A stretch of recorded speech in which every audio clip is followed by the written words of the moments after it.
You're listening to the Emotional Abuse Recovery Podcast, episode number 34. I have a question for you. Is it really possible to forget the past? A lot of people have differing opinions about this. But let me ask you something else. Have there been things that you forgot in your past already? And you probably are going to say, sure, yeah.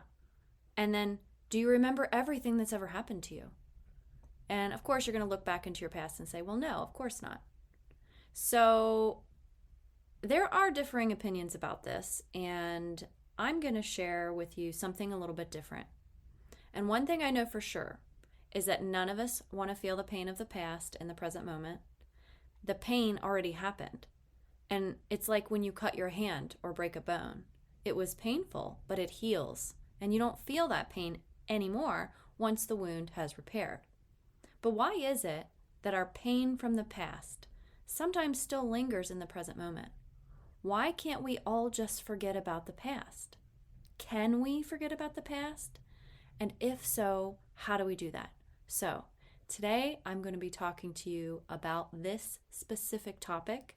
So, if this is something that you've thought about before, can I really forget about the past? Is it possible?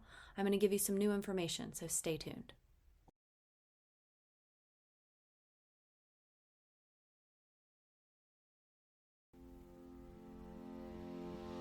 Welcome to the Emotional Abuse Recovery Podcast, a podcast specifically designed to help you heal after a toxic or narcissistic relationship. This podcast teaches you to use your subconscious mind to go from feeling stuck to set free. In here, you will learn how to use the power of your own mind to free yourself from emotional pain, move forward with confidence, and experience the inner peace you deserve in your healing journey after emotional abuse. I'm your host and subconscious reprogramming coach, Allison Dagny. So let's get started. Okay, the first thing I want to talk about here is emotional pain versus physical pain. Emotional pain for many people can be way more painful than physical pain. And here's why, because bruises heal, cuts repair. But what about the emotional scars and the unseen bruises? What about the stuff you can't visibly see? How do we repair that? How do we fix it, even if we can't see it? I mean, if you've read my book, it's titled When Tears Leave Scars. And clearly, tears don't leave scars, but emotional abuse leaves these unseen scars inside of us. Now, I am in no way suggesting that physical abuse and physical damage isn't hurtful to us. Of course it is, and it can leave devastating effects. I don't condone any form of abuse. One thing I know for sure is that physical abuse always comes with emotional abuse. But emotional abuse doesn't always come with physical abuse. But either way, they are both extremely harmful to a victim, and the healing from this takes a lot of effort. Now, if you're a mom and you've ever experienced childbirth, you know how painful that is. For me personally, it was probably the worst pain I've ever had in my life. But just a few days afterwards, maybe a few weeks later after having my babies, I didn't remember the pain so vividly anymore. It wasn't seared into my memory. I remembered that it was painful and it was the worst pain I ever felt, but I couldn't actually feel that pain anymore. I just remembered that it was painful. But if you asked me about the pain of the emotional and narcissistic abuse that I went through for 20 years, I'll tell you that was the most horrific and painful emotional experience I've ever been through. And when I was trying to heal, I was still feeling that same pain, like it was happening in real time, exactly as the first time I felt it. And this was way different from physical pain. I was still getting triggered. I was experiencing the same physical issues like stomach problems and nervousness and shaking. And I experienced this as it was happening in real time, even though it wasn't happening in real time. I could not detach the past feelings from the present moment. and I was still feeling it as if it was happening exactly as it was in the past, but right now. What most people who are suffering from the emotional abuse aftermath or pain of the past don't know is there's a reason for this, and it's all because of your brain.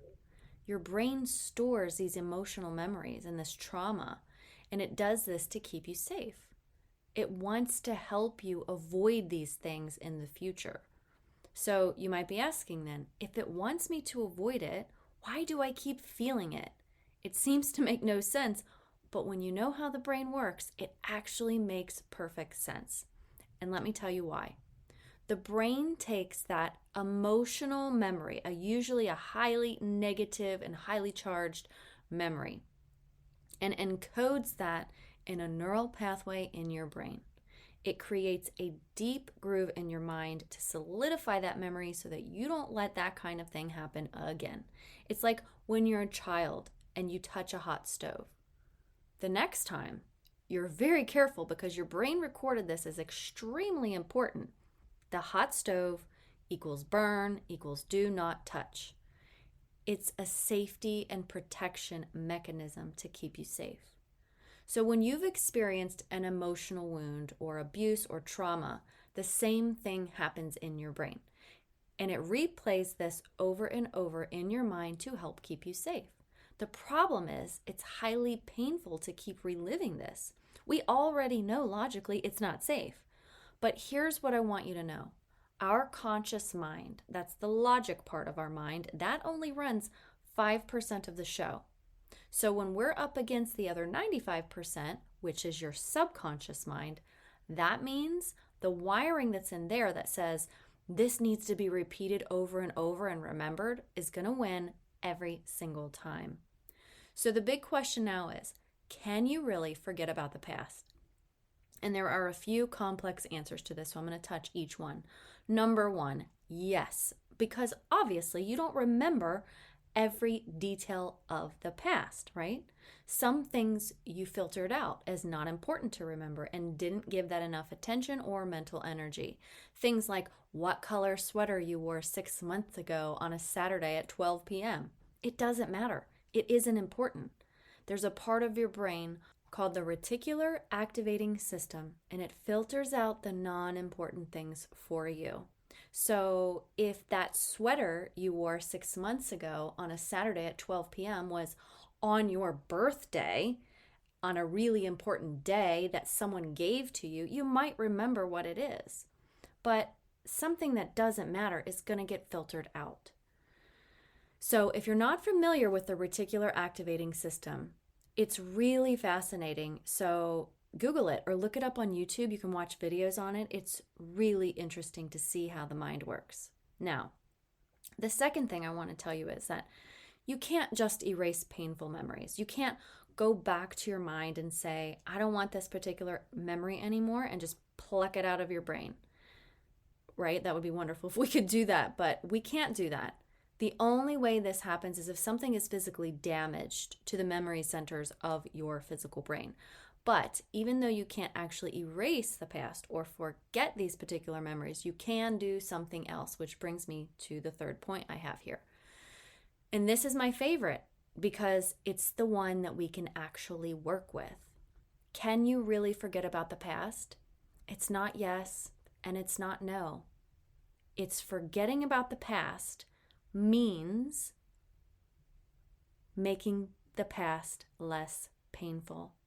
So can you make it less painful? Can you stop thinking about it so much? Can you quit ruminating on it? Then that is a resounding abso-freaking-lutely yes, you can. All right, so now before we get into this, I want to let you know that I'm hosting a free live masterclass on how to stop thinking of your ex without waiting for time to pass. This is a 1-hour live Zoom call where I'll be teaching you about the framework that I use to remove your emotional pain and stop thinking about the painful past. So I'd love for you to join me, and all you need to do is register using the link in the show notes here on this podcast episode to save your free seat. And if you know anyone who might like to join, forward them this podcast episode and let them know too. All right, so let's get back into the pain of the past here. We aren't forgetting it. We are breaking the painful connection to it. That's key. So if you have a piece of paper and a pen, I'm going to repeat this so you can write it down. We aren't forgetting the past. We are breaking the painful connection to the past. So think of the painful memories of the past like a rope with a lot of fibers twisted together. Each one of those individual fibers is a thought in your subconscious mind.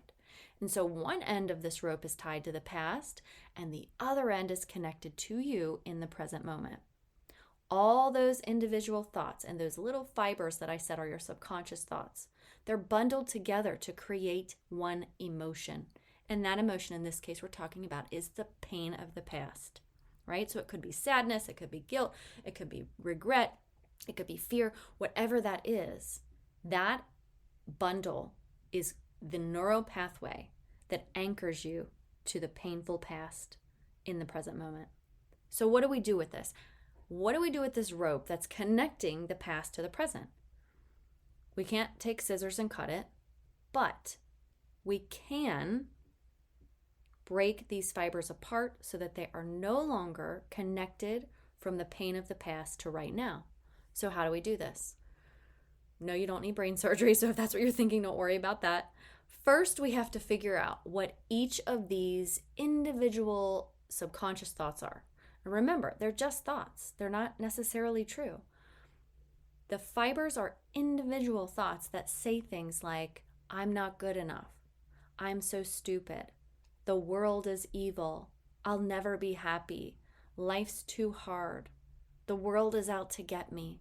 Nobody cares. And on and on and on. And there could be dozens of these in your subconscious mind that hold together so tightly and create that painful memory of the past. So once you figure out what these individual thoughts are, these fibers woven together in this rope anchoring you to the past of the painful past, you have to reprogram them. Reprogramming them takes practice. It's what I do for myself and how I help all of my clients. And we use a 4-step trademarked process that has been proven to retrain your brain.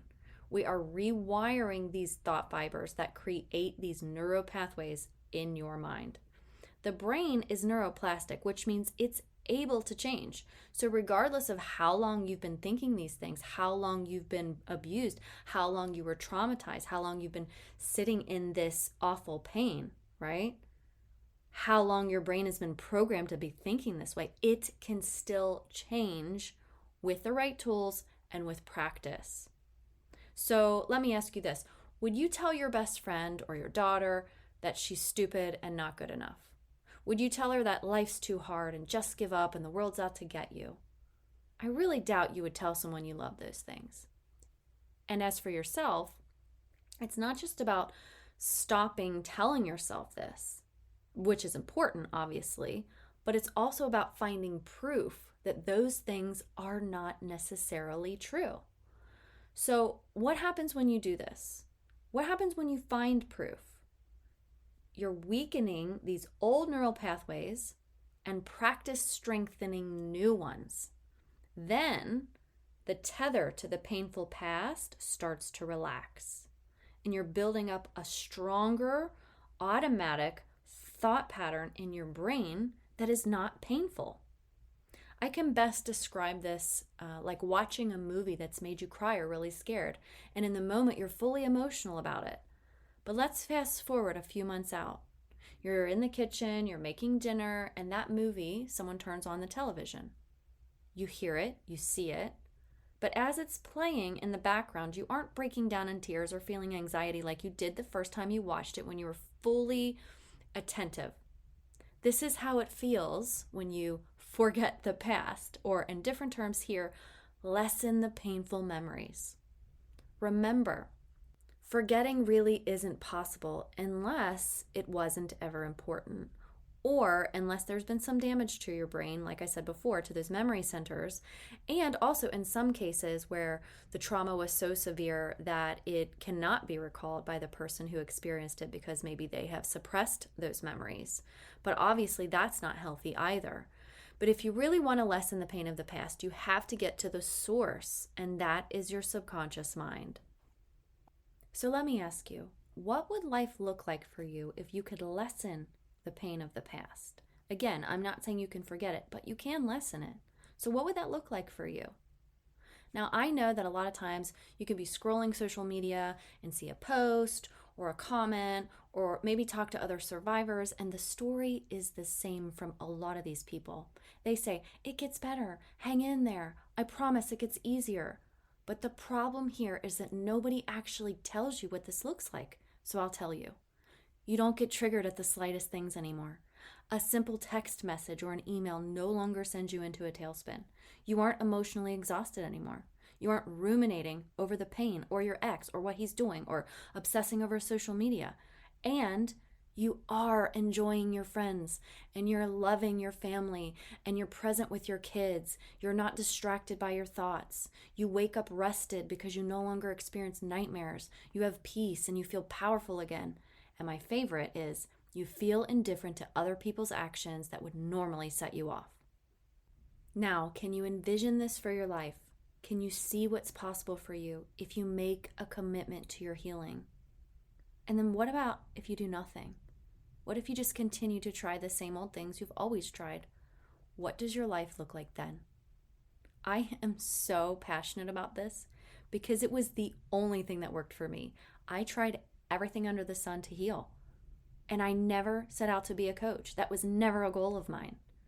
I fell into this. I was just trying to find something to help me because I was in so much pain. And when I found this, when I found rapid reprogramming and understood the subconscious mind, a light went on for me. And I knew this was the thing I had to share with other survivors. I still remember the day this light went on for me. I was in my kitchen and I was painting a desk. And I had my AirPods in and I was listening to the podcast by the lady who certified me in this. And it just was so absolutely amazing and eye-opening that I think she had around 100 episodes, and I listened to the entire podcast twice through. So literally 200 episodes. They were all the same, just repeated. But I was so enthralled by this, and I started to take action. I started to do the things that she instructed and how to actually make these changes in my brain. And when I noticed that it was actually taking effect, it was actually changing how I was feeling, I couldn't believe it. So I messaged her and I said, hey, this work is phenomenal. Can I put one of your podcast episodes on my website? And she said, absolutely, I hope you do. And she gave me the link and I embedded it onto my website so that other people could find it as well. And after that, she and I started developing a relationship on the DMs and Instagram. And one day she asked me if I'd ever thought about being a coach. And my honest answer was, well, maybe had thought about it, but it wasn't something I put a lot of effort into or a lot of thought into in any way in my brain. Sort of a fleeting thought because I'd seen other coaches and things out there, but it was something I felt like was maybe out of my reach. And how could I help people heal if I wasn't even fully healed myself? So through that conversation and through the relationship that she and I built, I ended up exploring the opportunity to become a coach. And I'm so glad I did, because now I'm able to help people in such a profound way. And the most important part about this is that you can absolutely lessen the pain of the past. You can stop doing all of the ruminating. You can stop overthinking. You can stop getting triggered. You can stop going into these downward spirals. It's totally possible. I do it for myself and all my clients do it as well. So that's what I want to leave you with. I want to leave you with the hope and the knowledge and the inspiration that if you take these tools and you take these tips and you take these techniques and you put them into practice, if you're somebody who listens to this podcast and all the episodes while you're driving or while you're on a walk, try doing it when you're at home with a piece of paper and a pen and start putting this stuff into action for yourself. And as always, you can always reach out to me. I am available on Instagram. I am available on Facebook Messenger. You can always email me or reach out to me from my website. I would be happy to explain any things with you to help you get a better understanding of it.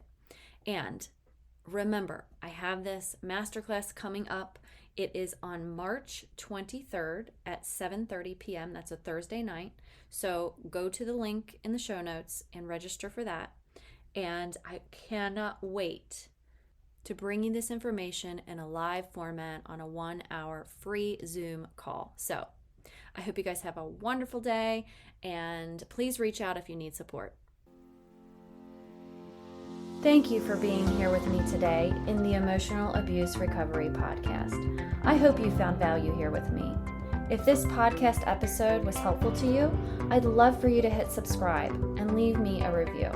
My goal is to help you go from feeling stuck to set free. You can find me on Instagram and Facebook, and you can check out whentearsleavescars.com for more resources and information to help you with your own emotional abuse recovery. Until next time, here's to believing in